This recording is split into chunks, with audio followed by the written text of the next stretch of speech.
Ini makan udang. Ceritanya ni, kepada geng-geng Bos Ijan yang pernah beli barang dengan Bos Ijan, yang belum ambil kad ataupun dapat kad, tak kisah Hafiza Enterprise ataupun gudang Bos Ijan, tolong ambil kad untuk daftar.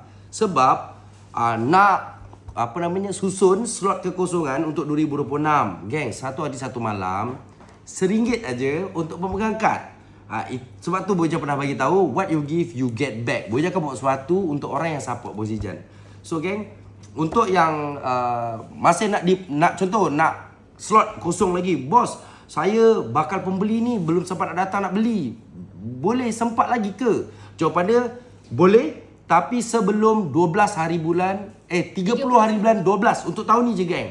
So kalau korang beli pada 2026, takut slotnya nanti 2027. So geng-geng Bojan yang nak dapat kad member ke apa segala, nak jadi customer Bojan, yang rasa nak duduk rumah jati, kena beli sebelum bulan 12. Okey? Datang gudang Bojan, beli barang apa, dapat kad, dah cukup tu je.